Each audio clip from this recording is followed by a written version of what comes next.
Break के बाद एक बार फिर आप सभी का बहुत स्वागत है। खबरों की शुरुआत करते हैं और बात कर लेते हैं ठाकरे की विरासत पर शुरू हुई महाभारत की। जी हां, पहले देखिए मुंबई और फिर महाराष्ट्र की राजनीति को अपने इशारों पर घुमाने वाले बाल ठाकरे की विरासत पर अब जंग जो है गहरी होती हुई नजर आ रही है। और इस लड़ाई में बाल ठाकरे के बेटे उद्धव ठाकरे और अपुदादे के साथ ही साथ दूसरी तरफ यानी कि बाल ठाकरे को अपना राजनीतिक गुरु मानने वाले एकनाथ शिंदे के बीच जो है ये लड़ाई तेज होती हुई नजर आ रही है। आप बिल्कुल सही कह रही हैं और सवाल ये उठता है कि आखिरकार कौन है असली ठाकरे, क्योंकि एक तरफ हमने देखा था कि यहाँ पर शिवसेना पूरी तरह से बढ़ चुकी है, विधायक बढ़ चुके हैं, सांसद बढ़ चुके हैं और जंग तेज होते हुए नजर आ रही है कि कौन है असली ठाकरे। इस पर आप स्पेशल रिपोर्ट को देखिए।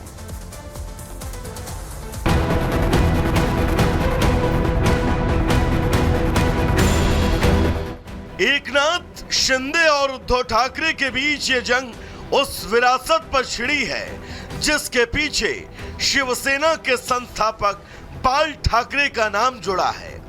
बाल ठाकरे की शिवसेना पर विरासत को लेकर हंगामा जारी है और इस विरासत के दो दावेदार हैं। एक तो उनके बेटे उद्धव और दूसरा बाला साहब ठाकरे के कट्टर समर्थक रहे महाराष्ट्र के मुख्यमंत्री एकनाथ शिंदे। लेकिन बाला साहब ठाकरे की विरासत ने नए संग्राम की बुनियाद रख दी है। 2022 की गर्मियों में एकनाथ शिंदे उद्धव ठाकरे से अलग होकर अपना अलग धड़ा बना लिया और बीजेपी के समर्थन से राज्य के मुख्यमंत्री बन गए। इसके बाद ये सवाल उठने लगा कि बाला साहब की विरासत का आखिर असल वारिस कौन है। दशहरे के मौके पर आजाद मैदान में सीएम एकनाथ शिंदे ने एक बार फिर ऐलान किया कि उन्हें हिंदू बोलने में गर्व महसूस होता है। बाला साहब के विचार को छोड़ने वालों से शिवसेना को आजाद कराया। यह आजाद शिवसेना का आजाद दशहरा है। ये सारी आपाधापी उस वक्त मची जब महाराष्ट्र का चुनाव सर पर है और अब वक्त आ गया है कि साफ हो जाए बाला साहब ठाकरे का असली वारिस कौन है, उद्धव ठाकरे या फिर एकनाथ शिंदे। फिलहाल जोर आजमाइश चल रही है। मुंबई के शिवाजी पार्क में पार्टी की दशहरा रैली को संबोधित करते हुए उद्धव ठाकरे ने कहा, हम असली शिवसेना हैं और बाला साहब ठाकरे का नाम मेरे साथ है।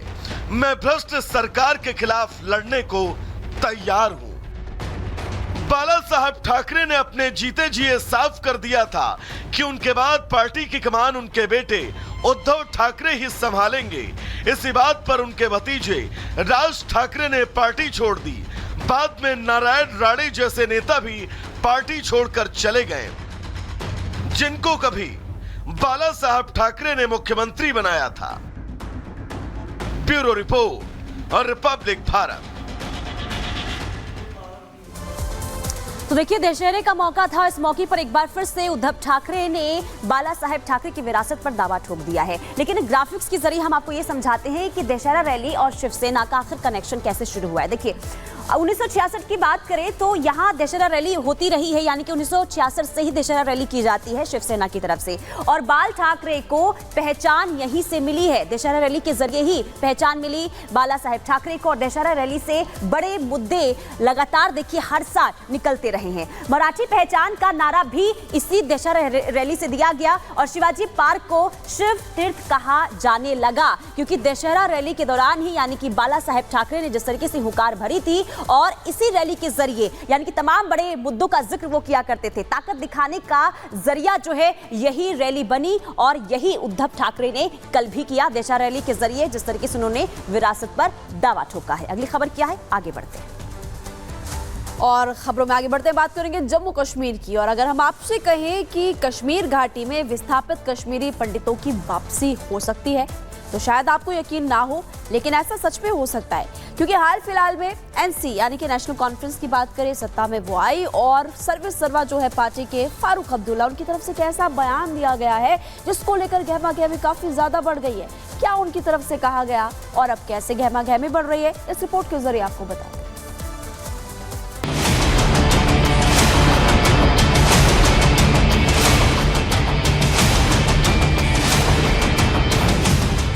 कश्मीर में लौटेंगे कश्मीरी पंडित।